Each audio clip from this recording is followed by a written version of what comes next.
कफ के रोगों को भी खत्म करता है।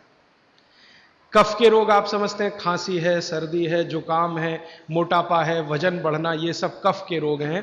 तो इनमें भी दमा जैसी बीमारियों जितना असर है दमा पे उतना ही इस पर भी है कफ की। तो दालचीनी का भी उपयोग आप कर सकते हैं आपकी बीमारी के हिसाब से। दालचीनी आप सब जानते हैं, आसानी से आपको पहचान में भी आती है। बस उसका उपयोग करते समय ध्यान रखें कि ये ज़्यादा उपयोगी है पाउडर के रूप में। कई बार मैंने देखा है भोजन बनाते समय हम दालचीनी का पत्ता डाल देते हैं या उसकी वो जो छाल जैसी है वो डाल, वो उतना उपयोग नहीं आता जितना पाउडर करके वो उपयोग में आता है। और दालचीनी के बारे में भागवत जी कहते हैं कि इसको अगर उपयोग कर रहे हैं तो आप गुड़ के साथ इसको खूब घिसिए, रगड़िए, ऐसे ऐसे ऐसे ऐसे खूब अच्छे से गुड़ मिले, फिर खाइए, फिर पीछे से थोड़ा गर्म पानी पीजिए, अद्भुत परिणाम। और अगर आप शहद ले सकते हैं तो शहद के साथ तो इसका मर्दन, मर्दन एक शब्द उन्होंने इस्तेमाल किया, मर्दन माने घिसना, रगड़ना। तो वो कहते हैं कि खूब रगड़ करके, मर्दन करके शहद में ऐसे ऐसे ऐसे ऐसे 5-7 मिनट, फिर चाटिए और थोड़ा हल्का गुनगुना पानी पीजिए, तो आपके शरीर के कम से कम तो 50 रोग ये अकेला दालचीनी खत्म कर देगा, कम से कम 50। कफ के रोग और वात के रोग।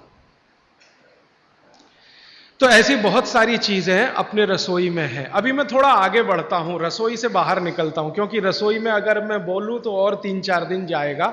आपको और ज्यादा विस्तार से ये जानना है तो मैंने बार बार कहा है पुस्तकें हैं। एक पुस्तक है जो रसोई घर पर ही केंद्रित है, जिसका नाम है स्वदेशी चिकित्सा, और एक दूसरी है सौंदर्य चिकित्सा, माने स्किन के जितने डिसीज हैं बाहर हैं आप ले जाइए। भागवत जी के ही सारे सूत्र हैं। बस इतना ही हमने किया है कि भाषा थोड़ी सरल की है और उपयोग आप कर सकें आज के समय में, उस हिसाब से उस सूत्र को लिखा है। लेकिन जितने सूत्र हैं किताबों में वो सब परीक्षण करके लिखे गए। 6-7 साल हमने खूब परीक्षण किया है, परिणाम मिले हैं तभी उनको लिखा है, ताकि किसी को फायदा तो हम दें अच्छा है, नुकसान किसी का ना हो हमारे कहने और करने से।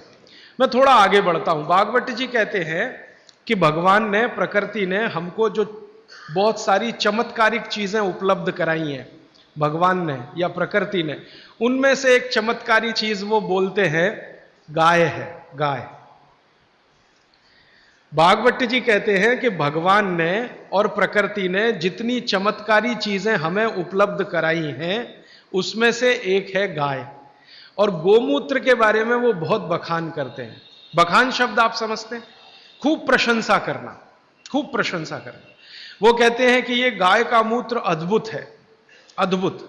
अद्भुत है मतलब वो ये कहते हैं कि वात पूरी तरह से खत्म करने की शक्ति इसमें है, कफ पूरी तरह से खत्म करने की शक्ति इसमें है, और पित्त, पित्त के रोगों को भी खत्म करने की शक्ति है कुछ आयुर्वेदिक औषधियों के साथ।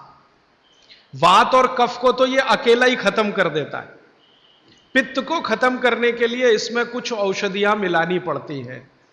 लेकिन वो कहते हैं कि जीवन में 3 तरह के जो जितने रोग हैं, वात, पित्त, कफ, इनकी कुल संख्या मैंने आपको सबसे पहले दिन बोली थी, 148 रोग हैं लगभग भारत में। दुनिया की बात नहीं कर रहा हूं, सिर्फ भारत। तो भारत में वात, पित्त, कफ के कुल 148 रोग हैं। भागवत जी कहते हैं हर रोग को खत्म करने की शक्ति अकेली अगर किसी एक वस्तु में है तो ये गोमूत्र है। मेथी का दाना वात को कम करेगा, कफ को कम करेगा, पित्त को खत्म नहीं कर सकता, पित्त को कई बार बढ़ा देता है। कई लोगों को यह महसूस होगा मेथी दाना खाएं तो जलन ज्यादा होती है, गैस बनती है, मुंह सूख जाता है, तो आप समझ लो पित्त भड़क गया आपका, तो उन लोगों के लिए तकलीफ है। लेकिन वो कहते हैं कि यह गोमूत्र एक ऐसी चीज है जो वात, पित्त, कफ तीनों को सम में लाने के लिए सबसे ज्यादा मदद करता है। अब ये तो उन्होंने लिख दिया 3500 साल पहले, तो जरूर कुछ ऑब्जर्वेशन किए होंगे। हमको इस पर भरोसा कम होता था। जब ये बात मैंने पहली बार पढ़ी तो भरोसा कम होता था कि क्या अद्भुत चीज बता रहे हैं वो, वात, पित्त, कफ तीनों को एक साथ सम में ला सकता है। थोड़ा सा मामूली हेर फेर करना पड़ेगा पित्त के रोगियों के लिए, बाकी के लिए तो कुछ नहीं करना। तो फिर हम लोगों को जब शक हुआ कि शायद ये इतना असरकारी नहीं हो सकता, तो गोमूत्र पर हम लोगों ने कुछ परीक्षण किए। हमारा एक बहुत बड़ा समूह है इस देश में, तो उसमें बहुत तरह के लोग हैं, वैज्ञानिक भी हैं, डॉक्टर भी हैं, वगैरह वगैरह। तो कुछ वैज्ञानिक और डॉक्टरों ने मिलकर कहा करके देख लो, बागवती जी कह रहे हैं तो हो सकता है जरूर इसमें कुछ गंभीर बात हो, करके देखो। तो जब करके देखना शुरू किया तो पिछले लगभग 5-6 वर्षों में गोमूत्र पर हजारों परीक्षण किए, हजारों। सबसे पहले तो उसका हमने केमिकल एनालिसिस कराया कि आखिर गोमूत्र है क्या। तो सबसे ज्यादा उसमें पानी है, पानी के अलावा क्या है, तो पता चला पानी के अलावा उसमें कैल्शियम है, तो पता चला पानी के अलावा उसमें सल्फर है, पानी के अलावा उसमें आयरन है, पानी के अलावा उसमें ऐसे जीवन के 18 सूक्ष्म पोषक तत्व हैं जो शरीर को बहुत ही उपयोगी है। पानी तो है ही गोमूत्र में, आपके भी मूत्र में पानी है, लेकिन पानी के अलावा उसमें बहुत कुछ ऐसा है जो आपके मूत्र में नहीं है, मनुष्य मूत्र में नहीं है। कैल्शियम है, आयरन है, सिलिकॉन है, बोरॉन है, Fe है, मैग्नीज है, मैग्नीशियम है, ऐसे 18 सूक्ष्म पोषक तत्व। अब मैं आपको पहले दिन की बात याद करा रहा हूं। ये 18 सूक्ष्म पोषक तत्व तो एक साथ अगर किसी चीज में है तो मिट्टी में है, मिट्टी, खेत की मिट्टी में, और दूसरी अगर किसी चीज में एक साथ है तो गाय के मूत्र में। दूसरी कोई भी चीज में अगर है तो गाय के मूत्र में। पहली चीज जिसमें है मिट्टी और दूसरी कोई चीज तो गोमूत्र। तो गोमूत्र का प्रयोग आप जरूर कर सकते हैं। ये जो संपूर्ण घटक वाली एक पेय पदार्थ है या द्रव्य पदार्थ है, इसके बारे में वो कहते हैं कि ये बहुत अच्छा है, चमत्कारिक है। तो हमको लगा कि करके देख लो।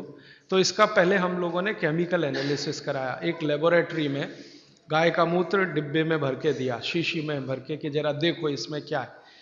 तो 6 महीने के बाद, लगभग 8 महीने के बाद, लखनऊ एक शहर है भारत का जिसका बड़ा नाम है, बड़ा जिक्र है, उत्तर प्रदेश की राजधानी है। वहां पर एक बहुत बड़ी प्रयोगशाला है, उसका नाम भी बता दूं ताकि आप चाहें तो उनसे कंफर्म कर लें। प्रयोगशाला का नाम है CDRI, central drug research institute. Bharat में दवाओं पर, औषधियों पर काम करने वाली ये सबसे बड़ी संस्था है।